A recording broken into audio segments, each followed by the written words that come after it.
Hi, welcome to Stunner Stage. My name's Stunner. This is my stage. You know, I've shot a few podcasts now. I've had people talk to each other on Stunner Stage. I've interviewed people on Stunner Stage, and I've been part of a larger conversation on Stunner Stage. A lot of these bands, I got to see the evolution in Minnesota of these bands. Through these podcasts, I'm introducing some people to probably genres or bands they've never heard before. Tonight, I think, is going to be one of those kind of nights because I'm going to talk to a friend of mine that some people in the scene call the Cannibal. Some people in the scene call him Icon. I just know him as Rob Carlson. You know, Rob Carlson has been a friend of mine for over 25 years. I've been in a band with him on and off, recorded an album with him, did some great songwriting with him. Tonight we're going to talk about his history, where he came from, where it all started for him. So I'm looking forward to really diving in and learning more about who Rob Carlson is. So join me. Let's get into this and talk to Mr. Rob the Cannibal Carlson on Stunner Stage.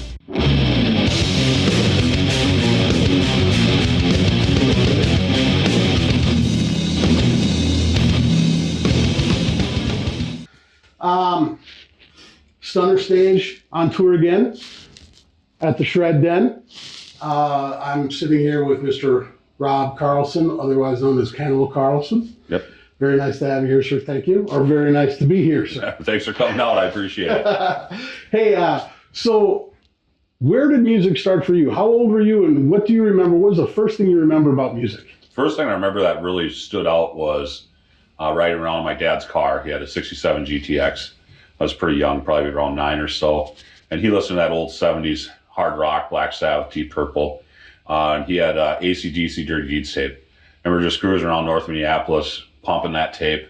And it just felt so cool. I'm like, wow, this is really cool. And then I always heard it around the house, of course, too, and whatnot. And so that just really got me interested in the music, and just kind of that connection there, I think, with my dad really started it. Yeah. Especially that kind of music there, too. Okay. And then it just kind of grew from there, especially as I started getting older. Finding out that there was stuff heavier than that, and stuff that was a little bit different and intriguing that I could be a little more individual with and kind of part ways with. So you started out like AC/DC. Yep. Did you get like a radio in your room, or a cassette player in your room, or any of that? Yeah, I had a little record player and a cassette player. What was the first record that you got? Iron Maiden is the first one. Killers? Yeah. Or No, it's all titled. Nice. Yeah. And I didn't really have much of appreciation for it back then. It was just something that I had. And then from there, my mom used to take me to Target, and they had the $5 tape bins back then. Yeah. And I'd pick stuff out by album cover. Got Poison, Look What the Cat Dragged In, Metallica, Ride the Lightning. Did you think they were girls? I absolutely did. So did I. I'm like, man, they're handsome. Yep. Motley Crue, Shout Out the Devil. Okay. So that's kind of where all that started, listening to music and appreciating music and really having an attachment to it. So your dad was a big music fan. Yes. Cruising around. Now he just cruise on the weekends, just drive around. Yep. Doing the normal trends or the normal chores and stuff. Yep, he would take me out occasionally, to his buddy's house. They'd work on cars, back when cool. people used to work on cars before they had computers in them, Yeah. stuff like that. So, and then, luckily he'd take me around once in a while, and then we just listened to tunes and cruise. So how old were you when you decided you wanted to play music? I'm about 10 years old. 10? Yep. So you started listening to AC/DC at 9, and right away at 10 you're like, Yep. I want to get in on this. So Motley Crue, Shout Out the Devil. Now, I didn't start playing at 10. That's when I wanted to start playing. Gotcha. So my mom and my grandmother took me out to the Renaissance Festival, and they had the wooden swords or whatever.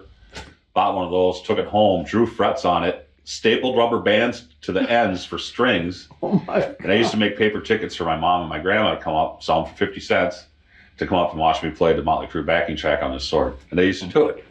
That's amazing, dude. So like 10 years old, like your own puppet show, Yeah. You're rocking on a stage. Yep. All right. Yep. So did that inspire your mom or your dad to get you a Both of guitar? them. Well, yeah, that Christmas I got a Sensonics Terminator, had the one speaker in it, right? Yeah.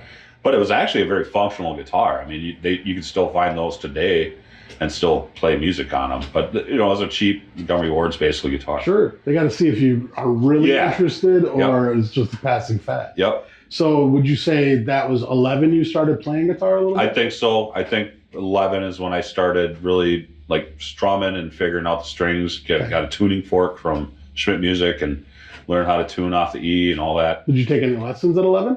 Nope. 12. 12? Okay. 12. They took me to a 2-week course at Schmidt Music. Okay. Where basically you learned the intro to Smoke in the Water. You really got me basically power and bar chords. Did they teach you how to tune with harmonics? Yes. So that's kind of like one of the very first things too, Yep. right? So okay. So those 3 things basically right there, and then I was off on my own ever since. Then what was the first band you actually sat down with the guitar in hand and really were able to pick out notes and play the song yourself, not being taught? So I didn't learn by ears back then, like I can even remotely close to now, but tab books were a big thing back then. Oh, yeah. So we didn't have the internet, for YouTube and Ultimate Guitar Tab and all that stuff. Yeah. But we did have the tab books. I can't remember the name off the top of my head. I can see the logo on them, but it was the Ride Lightning tab book, Kill 'Em All. So I always credit like James Hetfield with being my guitar teacher. Technically, you should be crediting Wolf Marshall because I think he was the one that did those tabs. Wolf and Marshall, sometimes they were not really close. No, you find that out later on in life. But hey, at least you get it gets you in the ballpark. Yeah.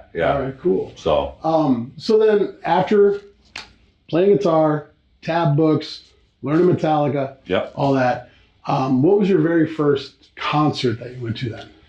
First real concert outside of going to like a community center was Slayer and Testament in 91 at the Orpheum. Okay, how old were you? I was 14. 14? Yep. On your own or with? Nope, a friend of mine that lived in the neighborhood. So you and a buddy? Yep, his mom dropped us off at the Orpheum downtown at 14 years old. We weren't old enough to get in trouble, so we just went in the venue, went to the show, and then left, but that was a pretty amazing experience at 14, not having to bet anything like that and seeing Slayer and Testament just tear it up. Yeah. So what do you remember most about that? I think Chuck Billy's stage presence was huge. And then guitar-wise, Jeff Hanneman, his stage presence as a guitar player. Because you got Kerry King had hair at the time, but Jeff he didn't do much. He just stood there. He looked fucking mean and evil, right? Yeah. And he was playing, all the Rain and Blood stuff and all that stuff. He's playing. He's the one playing the guitar while Kerry's doing the opens and stuff. And it's like you kind of knew that.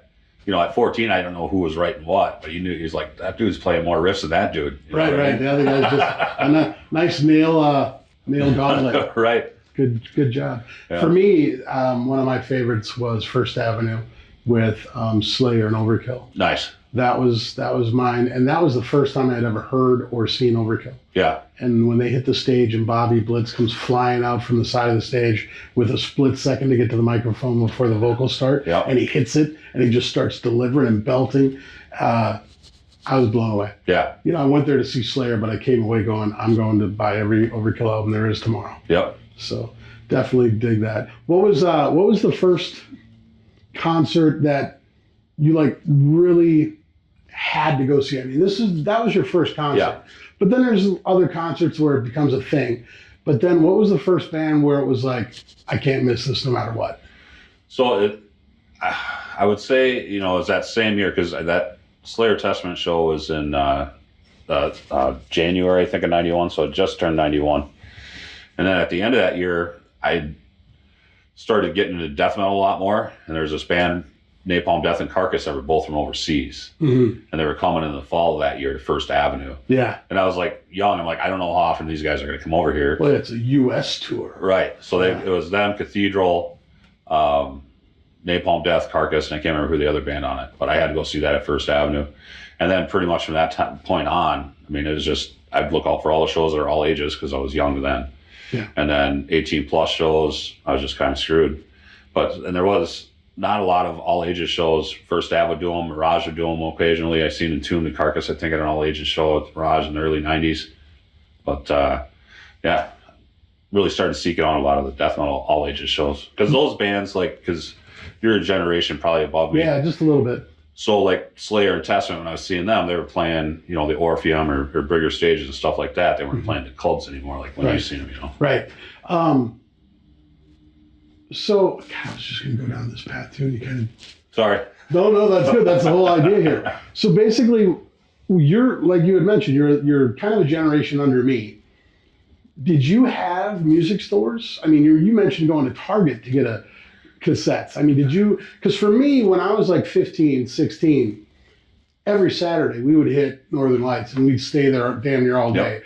Or a different music store and stay there all day and see what they had. Yep. So Northern Lights is still around. Okay. So I was going, all the first Ave shows, we'd always go down Northern Lights first to see what was down there and stuff like that. So right, the one down by First Ave. Yep. There. Okay, on the corner. And then you had Sons, which wasn't a record store, but it was the merch store, right? Yep.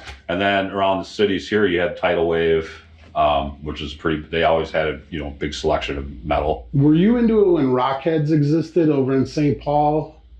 That was where we used to go for our t-shirts. Okay. Rockheads was the place. It was on, I think, St. Peter or one before it. Club Amsterdam's there now. Okay. So, but that large, in fact, the weirdness of this is right where the Amsterdam stage is. Yeah. Used to be Rockheads. Okay. Because you know how they took up like 3 or 4 stores and Yeah. turned it sideways. Rockheads was that one. And Okay. that was where we used to go all the time. Yeah. And of course, Maharaja's down there by Yep. Cassetta's, but that's more of a head shop. Yep. Rockheads, you walked in and it was a wall of shirts Yeah. and porn and comics. Right. Yeah, that was it. So, so that was, I was kind of curious because again, that age difference is, we've jammed together, we've been in a band together, but you're a little younger than me. I am. So it kind of comes out that way. I'm an old fuck. That's why I got the white beard. We both are. So we went through you're starting on guitar. We went through your first concerts. Yep.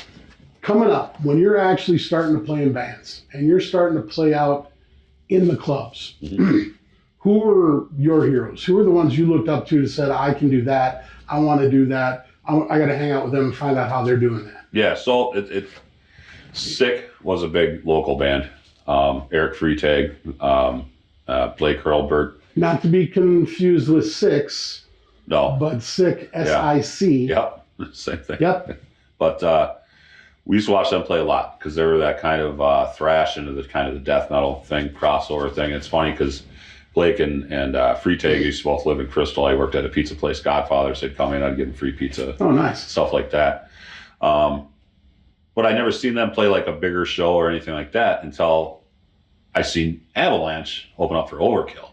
Where at? Which one? I was at Ryan's. Okay. And I was like, who the hell's this band Avalanche? I mean, you guys are killing it, right? I mean, but I had no idea locally who you were because I wasn't like really into local bands, right? Gotcha. I wasn't understanding that local bands existed. Right. So then after, doing some research and stuff, finding out you guys are from St. Paul, I'm like, holy shit, local bands can play with fucking Overkill? Are you fucking kidding me? You gotta kiss a lot of ass. But trust me, I've done it myself through the years. We got pretty lucky with that one. Yeah. We got to play the Mirage with them, and we got to play Ryan's twice. Yeah. So, and I was still a fanboy. Like the second time we played Ryan's, Dee Dee invited me onto the bus, and we're hanging out on the bus. And I'm just like the super most like crazy fanboy. And I think about halfway into that experience, he's like, maybe you should go back. Right. They were in there watching like I Know What You Did Last Summer, and Dee Dee's talking about Jennifer Love Hewitt's tits. And right. It was just like, I'm like, I'll tell you that with Overkill. Yeah, tour life for them, just another night. But then for somebody like you at that probably time, completely different story. Very much so. So Sick, Avalanche. Yep. That gets you going to the point where like, I'm going to be in a band. What was your first band? First band that I actually did anything with was a band called Dominator. We're just high school kids. We played Rock and Roll Unlimited in Fridley. It was open for about 2 years, maybe. Yeah. Wasn't open very long.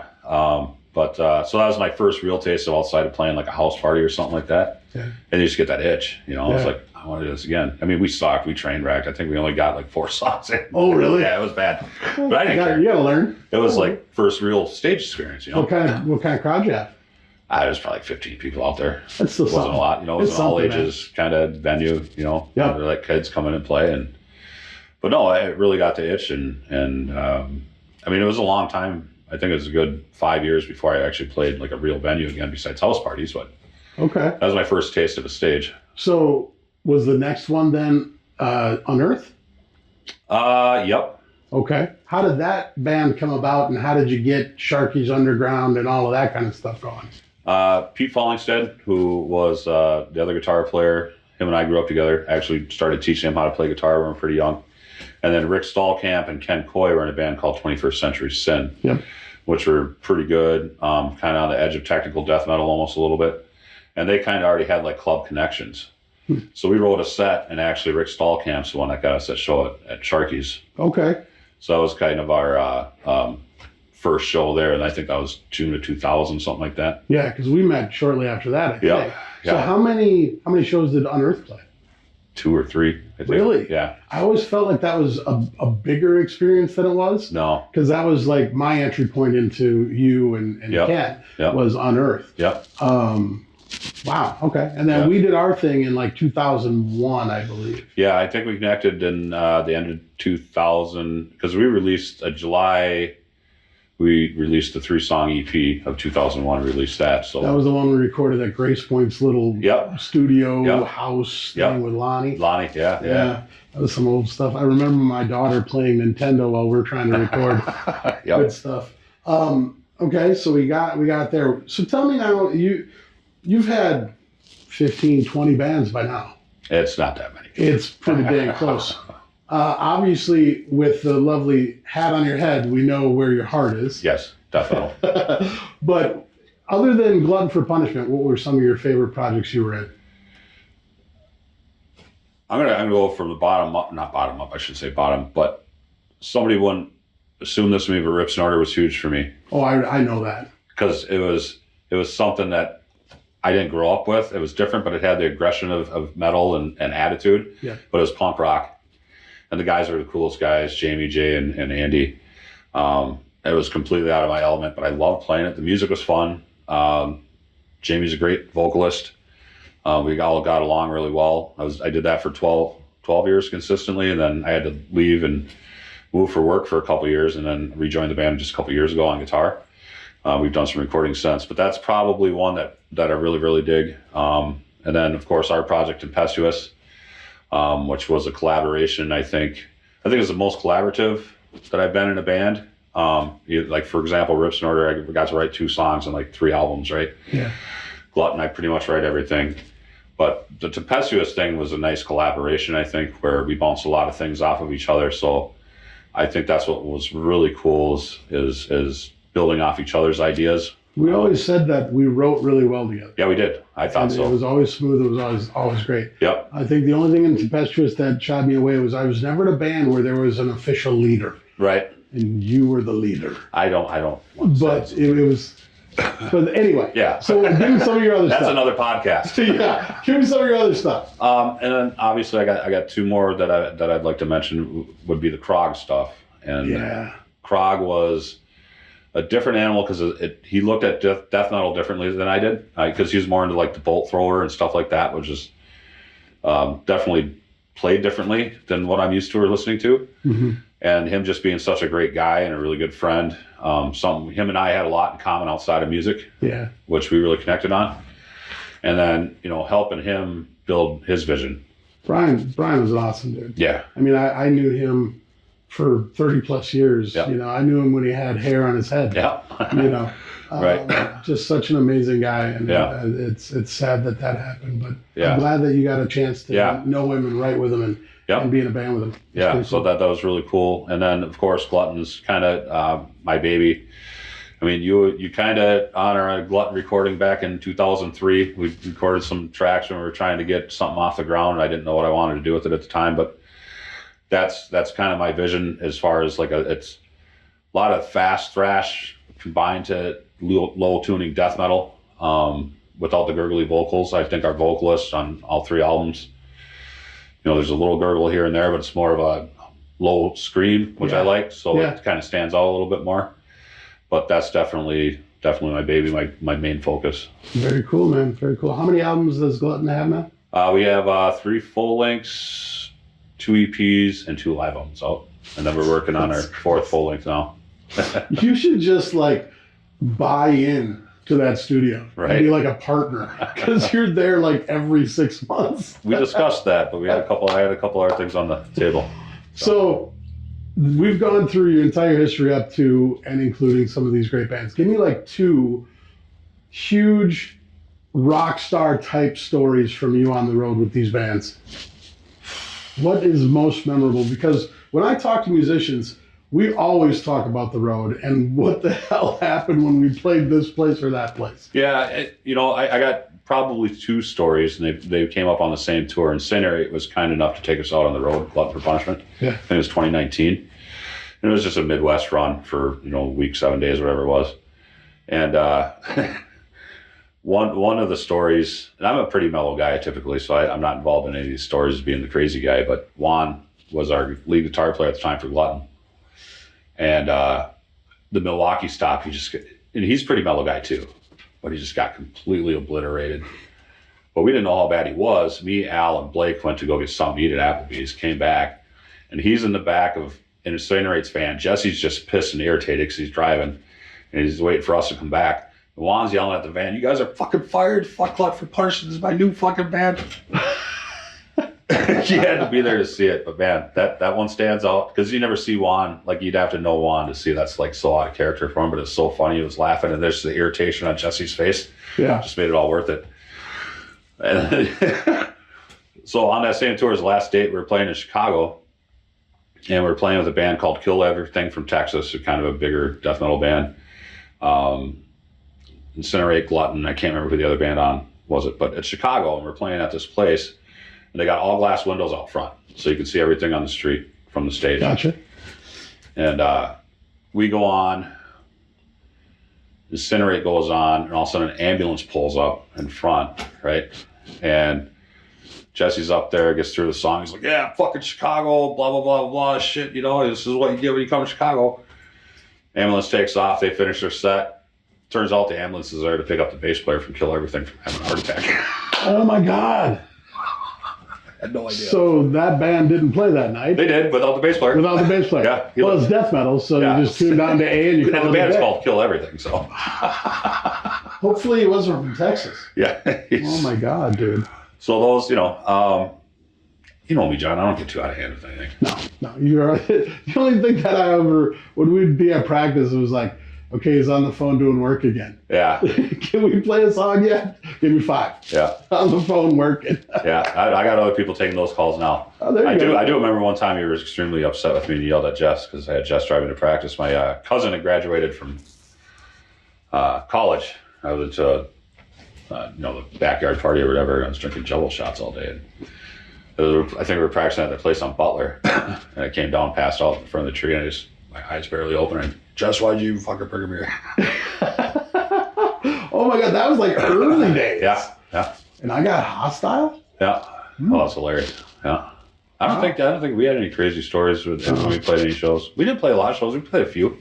I think the most fun, I think, was probably the Udo show. Oh, yeah. I love that one. There was a good crowd. That was a good time. You're looking out there. We're playing before Udo Dirksnyder. Yeah. Direct support for him. And we're playing, and I look down, and there's Tom Croxton. I look over here. It's Wally Borgen's over there. It's like Jeff Borgen's there. I'm like, all these friends of mine.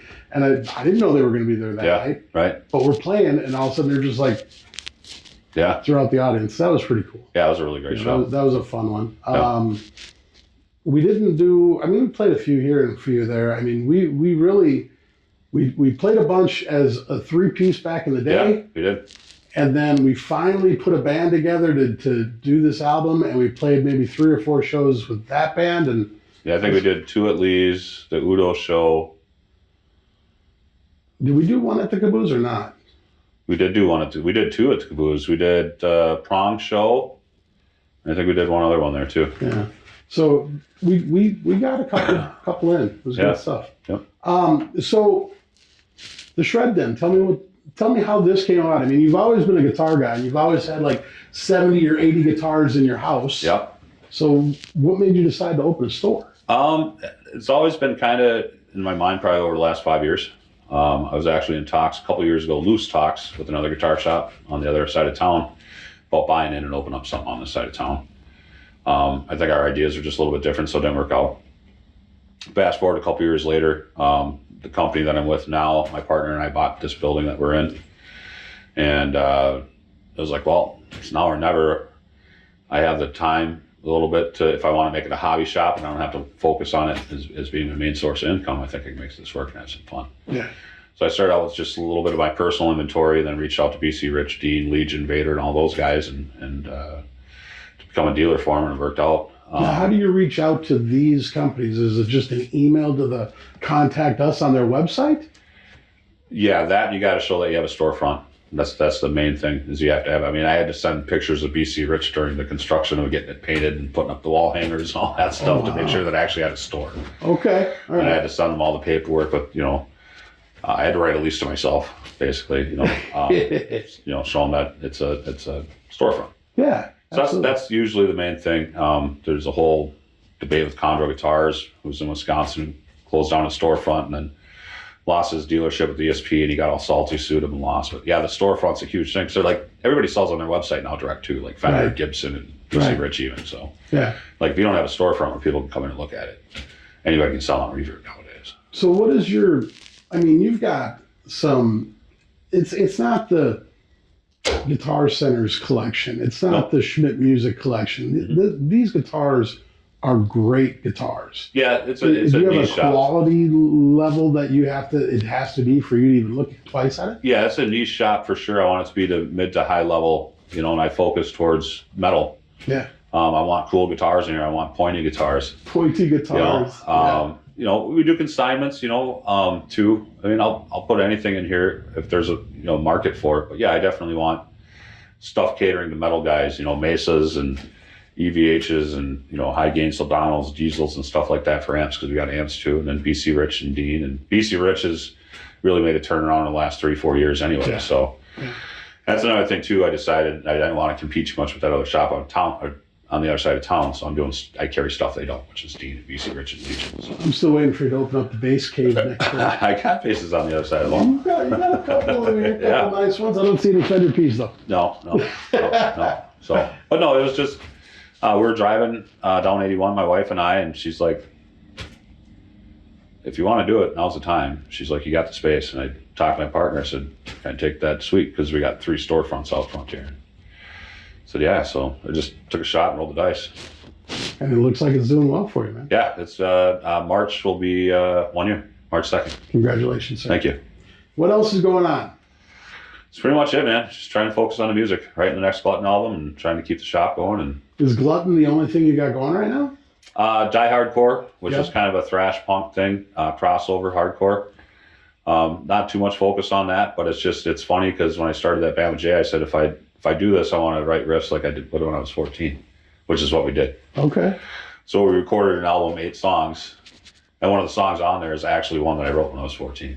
Oh, look at that. So it's just, cheesy, SOD-ish type subject matter, maybe. Not maybe as extreme, I guess, because we'd probably be canceled nowadays, but just, campy stuff, thrash riffs, crossover. You got yourself a hell of a singer. Yeah, Josh. Yep. Josh is a great guy. I've known him, again, for like 30 plus years. Yeah. So he used to come out to all the land shows. We used to hang out in Mike and Matt Valley's basement and watch State of Mind back in the day. Okay. I mean, we go back a long ways. Nice. He's from Tartan. I'm from Harding. There's a little bit of heat there. Yeah. We put it to bed. So Yeah. well, congratulations on that, man. Thank you. Thank you for your time tonight. And, Appreciate it.